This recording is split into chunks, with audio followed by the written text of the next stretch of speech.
Good morning students.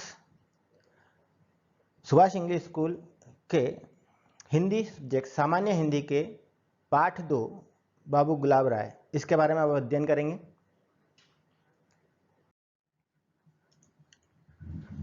Second chapter जिसके लेखक बाबू गुलाब राय हैं, यह एक निबंध है।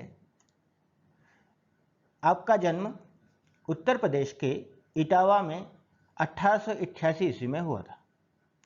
आपकी मृत्यु 13 अप्रैल 1963 में आगरा में हुई। आपकी प्रमुख रचनाएं मेरी असफलताएं, नवरस, काव्य के रूप, हिंदी साहित्य का सुबोध इतिहास। भाषा शैली, आपकी भाषा सरल, सुबोध एवं व्यवहारिक है। अरबी, फारसी, अंग्रेजी का आपने प्रयोग किया है। गंभीर विषयों में संस्कृत प्रधान भाषा का प्रयोग किया गया है।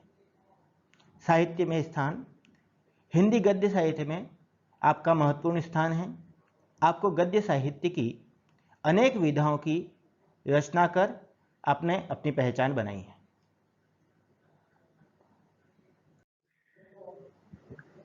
पाठ 2 नर से नारायण। इसके प्रारंभ में अवर्षा की स्थिति का वर्णन किया गया है। सितंबर के महीने तक पानी की त्राही त्राही मची हुई थी, अर्थात वर्षा ऋतु के प्रारंभ होने के बाद भी सितंबर के महीने तक पानी नहीं गिरने के कारण लोग रक्षा के लिए प्रार्थना कर रहे थे। सब दूर हाहाकार मचा हुआ था। लेखक ने अपने धर्म पालन करने के लिए 20 रुपये व्यय करके अपने खेत में चरी बो रखी थी ताकि पशुओं के लिए चारा उपलब्ध हो सके, लेकिन पानी की कमी से वे पौधे भी मुरझाने लगे थे। इसी प्रकार अन्य खेतों में या अन्य लोगों के यहाँ पे भी लोगों की जो फसलें बो रखी थी उनकी पत्तियां मुरझाने लगी थी, सूखने लगी थी। फिर किसानों की सार को भस्म करने वाली आहों के बादल दिखाई दिए। तभी उनकी सार यानी उनकी मेहनत के जो इतनी प्रार्थना की थी उसका फल उन्हें प्राप्त हुआ और आकाश में बादल दिखाई देने लगे। वर्षा का आगमन, यहाँ पर वर्षा की स्थिति को बताया गया है। धूम धुआरे कारे कजरारे शाम घनों को देखकर मेरा मन मयूर नृत्य करने लगा। लेखक कहते हैं कि जब उन्होंने आकाश में काले बादल को छाया हुआ देखा तो उनका मन बहुत ही प्रसन्न हो गया। वो इस प्रसन्नता में उनका मन प्रसन्न हो गया तो वे घूमने निकल गए। जब वे घूमने निकले तो उन्होंने बरसात का दृश्य देखा, जिसमें बरसात के कारण सड़कें धुलकर साफ हो गई थी, वह अच्छी दिखने लगी थी। खेती में भी नया जीवन का संचार हो गया था। जो पेड़ पौधे मुरझा गए थे वो वापस अपना जीवन प्राप्त कर चुके थे। इस प्रकार चारों ओर हरियाली दिखाई देने लगी थी। अतिवर्षा की स्थिति, अगले भाग में अतिवर्षा को बताया गया है, जिसमें लेखक के घर के पास पानी भर गया। धीरे धीरे वर्षा बढ़ती गई और धीरे धीरे पानी एकत्र होने लगा और वह धीरे धीरे लेखक के घर के चारों ओर भराने लगा था। पानी थोड़ी ही देर में लेखक के घर के तहखाने के रोशनदानों तक पहुंच गया। लेखक तलघर में रहा करते थे, जमीन के नीचे बनाए हुए कमरे में रहा करते थे और वहां पर रोशनदान लगे थे। उससे अक्सर उन्हें प्रकाश और वायु का संचार उस कमरे में हुआ करता था। जब भी कोई उनसे मिलने आता तो वो उसकी तारीफ किया करते थे। लेकिन अब पानी भर जाने के कारण वह उसके रोशनदानों तक पहुंच गया था। लेखक के घर में पानी गिरने लगा तथा बिजली चली गई। चारों ओर घना अंधकार छा गया। तभी उन रोशनदानों से लेखक घर में पानी गिरने लगा था। उस पानी को देखकर लेखक को ऐसा लगा जैसे नायग्रा फॉल सा गिरने लगा हो। नायग्रा फॉल एक विश्व प्रसिद्ध झरना है। तो उस प्रकार जब रोशनदानों से उनके घर में पानी गिरा था उन्हें ऐसा लग रहा था जैसे कोई झरना उनके घर में गिरने लगा हो। तथा बिजली चली गई और चारों ओर घना अंधकार छा गया। हाथ को हाथ नहीं सूझता था। लालटेन की खोज होने लगी। अंधकार में माचिस या दिया सलाई का मिलना भी बहुत कठिन था। लालटेन मिली लेकिन उसमें तेल नहीं था।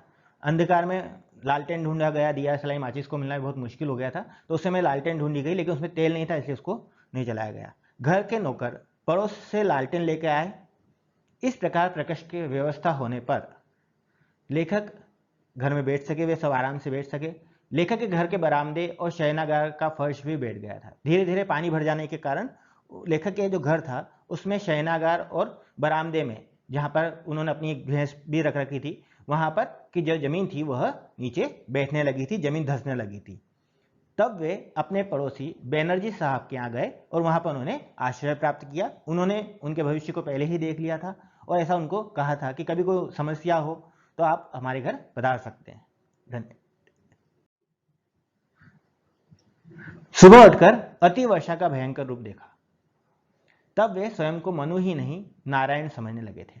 मनु के बारे में बताया गया है कि जब विश्व में एक बार ऐसा जल प्रलय हुआ था तो उन्होंने एक नौका में सभी प्रकार के जीव जंतु के पेयर्स को रखकर उनका जोड़ा रख करके जीवन की रक्षा की थी। नरासु अयनम यस्य सह नारायण, जिसका घर जल में हो वह नारायण। जिस प्रकार लेखक के घर के चारों ओर पानी भर गया था और नारायण अर्थात भगवान विष्णु जो कि जल में समुद्र के बीच में रहते हैं, उनकी स्थिति भी ऐसी ही रहती है।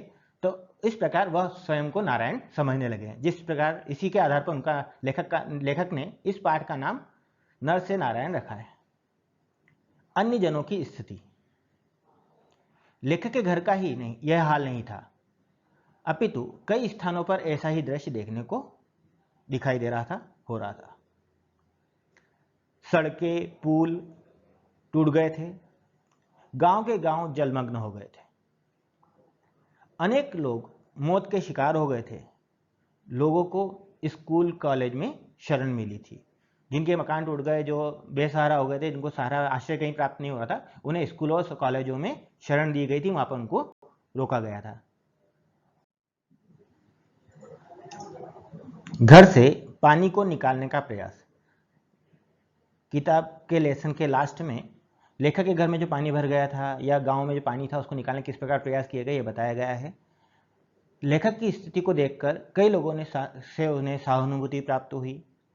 घर में पानी निकालने के असफल प्रयास किए गए। अन्य लोगों की सहायता से या उन्होंने अपने प्रयत्नों के द्वारा पानी को निकालने के लिए बाल्टी और अन्य साधनों का प्रयोग किया, लेकिन घर का पानी आसानी से न निकल सका। वह जब असफल हो गए तो अगले दिन उन्होंने फायर ब्रिगेड की सहायता ली। उसके इंजन की सहायता से जल बाधा मिटी, उनके घर के पानी को निकाला गया। इस प्रकार यह अध्याय समाप्त होता है। बच्चों, अगर इस अध्याय से संबंधित कुछ डाउट या कुछ डिफिकल्टीज हो, कुछ प्रश्न अगर आपके दिमाग में आए, कुछ चीज़ समझ में नहीं आए, तो उसको हम कमेंट बॉक्स में प्रश्न करके पूछा जा सकता है। धन्यवाद।